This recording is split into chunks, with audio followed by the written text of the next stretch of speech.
Hey guys, welcome back to my channel. My name is Oh Bother, and this would be my book haul. In explanation, I used to work for a local independent bookstore when I was in college, and because I still like them and they still like me, they let me put books on hold in the back room with the stipulation that I have to clear off everything at the end of the year. Because I am a horrible procrastinator, most of the stuff that I get, I don't clear out until the end of the year. So this is stuff that's been on hold for months that now I'm clearing out. So let's take a look at what I got. First thing is Tamora Pierce's Battle Magic. Tamora Pierce is like my absolute favorite author. I fell in love with her when I was 14. I've never gotten over it. This is the Emelon series, which is, she has sort of two different worlds. There's the Circle of Magic series and then the Tortal series. And this is the Circle of Magic stuff. So it's the series that I've always paid less attention to. The Tortal books have always been my favorites, but it is about my favorite character, which is Briar, one of two of my favorites. My other favorite is Triss. And so I'm excited about this one. So the next we have is Doll Bones by Holly Black. Holly Black is again one of my favorite authors. I did the Coldest Girl in Cold Town review. This is the same author. This is more of a middle grade book though. I think it's about a doll that comes to life. I don't really know much about it, but I trust Holly Black pretty much implicitly. I've also got Neil Gaiman's The Ocean at the End of the Lane. 16-year-old me is like horrifically disappointed that there is a Neil Gaiman book that's been out for months and that I still haven't read it, but it's about a guy who is going home for a funeral, and I think it's his dad's funeral, and as someone that just recently lost a parent, like I just really could not handle reading this book. But you know, I'm gonna give it a shot. I'll see how much it makes me cry.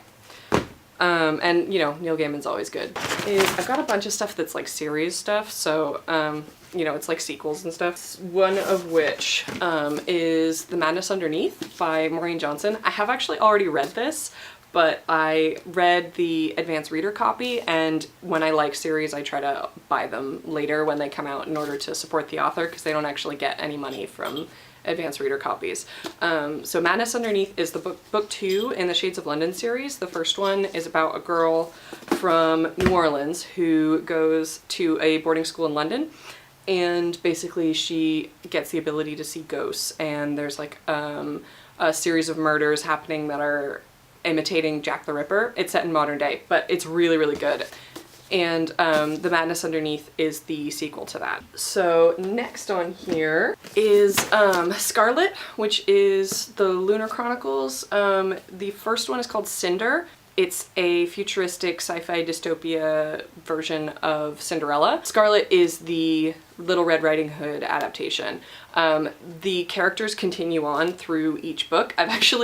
One, I've already read Scarlet. Two, I've already read the third one, Cress, because I got an arc of it at Comic-Con.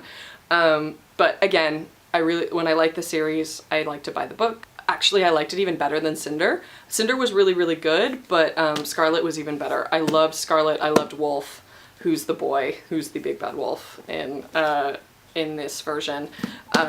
So yeah, it was really good. I really liked Scarlet. I also really loved Cress, so I'll talk about that when it comes out.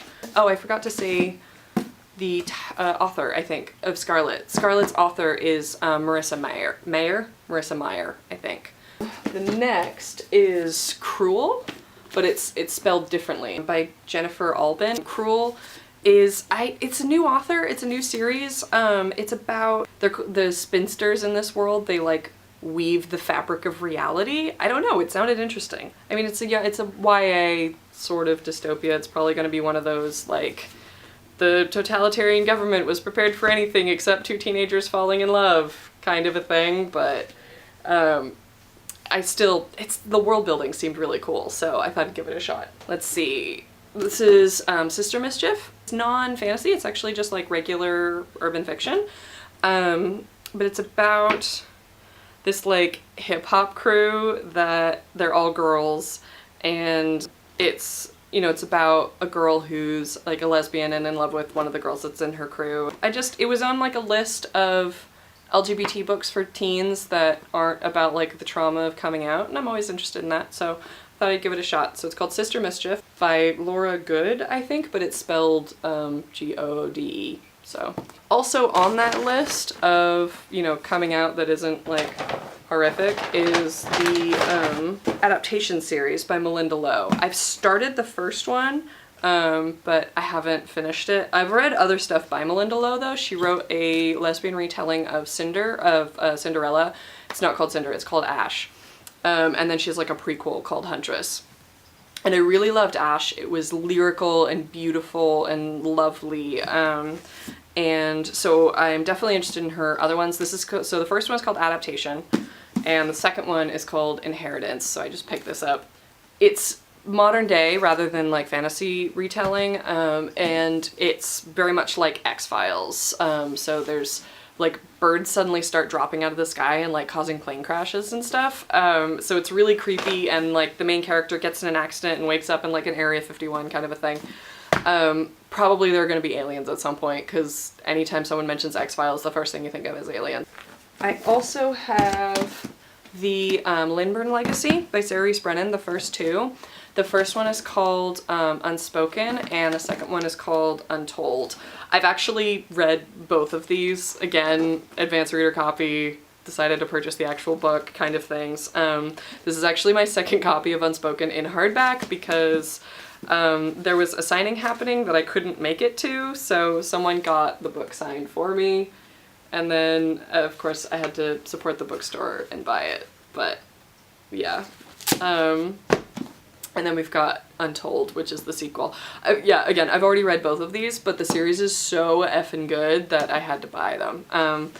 It's about a young girl who lives in this like tiny English village called Sorry in the Vale, and she is like spunky Nancy Drew type reporter. She's also had this boy who's a voice in her head, who's like her imaginary friend that she's had her whole life. And there's this big mystery about the house up on the hill that the Lindburns used to live at. The Lindburns were like the premier family in the village, and they've been gone for years, like over a decade. And so there's this big mystery of one, why did they leave? And then they come back, and it turns out that one of the Lindburns is the voice in her head, and he's not imaginary at all. So it's really, really good. It's so heartbreaking sometimes, but it's funny. Her dialogue is amazing. She has like the most snappy dialogue of like any author that I've read recently. So those are amazing. They will break your heart, but they're really good. We've also got 359 by Gretchen McNeil. Which is a standalone as far as I know. This is the third book I've read by her, and so far they've all been standalones. So she writes, you know, urban fiction. One of them was urban fantasy, one of them was just like a thriller mystery. This is sci-fi actually, so she's sort of going through different genres. Basically it's about a girl who realizes that there's like an alternate universe version of her, and their universes touch at 3:59, so twice a day, and they end up switching places, and you know, hijinks and stuff ensue. She's kind of a horror writer actually. Both of the ones that I've read before have been horror, but she's one of the authors that I will brave the horror genre for, even though that's not really my favorite genre. So another one on here is Allegiant. This is the Divergent series. There's a movie coming out sometime soon, I don't know. I've read the first two. They're not my favorites, honestly, but I thought I'd keep going. I don't really know much about the third one. Apparently reviews are kind of mixed, but generally anytime a big popular series ends, reviews are kind of mixed, so I don't know. But this is the Allegiant by Veronica Roth. The first one's called Divergent, and the second one's called Insurgent, I think. I wish that they would stop doing that. Like, I get that it's brand recognition to title your books the same thing so that people will recognize it on the shelf as being part of the same series, but it's so confusing. I can never remember the order of things that way. It's like this series up here, by Carol Berg, Transformation, Revelation, Restoration. For the life of me, it took me like 6 months to remember the order of them. Seriously, stop naming your books one word that all sounds the same. Back to the haul. The next book that I got was Siege and Storm by Leigh Bardugo. This is again a sequel. The first one is called Shadow and Bone. It's set in basically fantasy version of like 19th century Tsarist Russia, which is not the usual setting of like generic medieval Europe. So I really liked it. The magic system in this is really cool. Basically there's this thing called the shadow fold that divides the country in half. Basically everything is dark, it's covered in shadow, and there's like flesh-eating monsters inside it, but they have to cross over it to get to their big port city. So it's really, really dangerous, and it was created by magic like centuries ago, but they haven't figured out a way to undo it. And so the main character, Alina, is this orphan who discovers that she has hidden magical powers, because what else do orphans in fiction do? And so she gets whisked away to like this magic school and gets involved in like politics and scheming and stuff. Big explosion at the end of the first one, so Siege and Storm picks up presumably right at the end of that. I'm definitely interested in that. I liked the magic system and the world building, and it's an unusual setting, so that one's pretty cool. Next on here is The Miseducation of Cameron Post. This one is about a girl who gets sent to live with her conservative aunt and uncle in Montana, and you know, she's gay, so that's not gonna go really great. But it's set in like 1990s, I think. I'm hoping that this isn't gonna be one of those like super depressing, anyone that's gay gets killed by the end of the books kind of a thing, but this one, so it's Miseducation of Cameron Post by Emily M. Danforth. So I thought I'd give it a try. We've got Revived by Kat Patrick. This is a young adult science fiction, so it's about a girl that dies and gets revived a bunch of times, and she gets a new identity every time she does to keep it a secret, I guess. I think it's probably going to be exploring a lot about identity and stuff like that, but yeah, I'll let you guys know what I think about this when I read it. Another one we've got here is Paper Valentine by Brenna Jovanoff. The cover, first of all, is gorgeous. Like seriously, look at that. That is amazing. But it's about a girl whose best friend died like 6 months ago, and she's being haunted by her ghost, and she's making her like investigate this series of murders. I mean, it seems creepy, but you know, people that I trust liked it, so I thought I'd give it a try. I will let you guys know what I think of it later. But seriously, look at that cover! That's so pretty! One of the last things on here is Champion by Marie Lu. This is part of the Legend series. I think it's the last one, because I think it's a trilogy. So it's Legend and then Prodigy and then now Champion. So it's like a dystopic, futuristic society thing. It does seem a little bit more thought out than some of them. It's co-narrated, and so there's a girl named June and a boy named Day. And one of them is like on the run from, you know, the police force, and one of them works for the police force, and it's a nice dual perspective. The last thing, I've got two more things here, is Throne of the Crescent Moon by Saladin Ahmed. It's not young adult for once, it's actually adult fantasy. It's otherworld fantasy, you know, Arabian sort of setting. I don't really know much about it, but I've had multiple people tell me that it's really good, so I thought I would try it.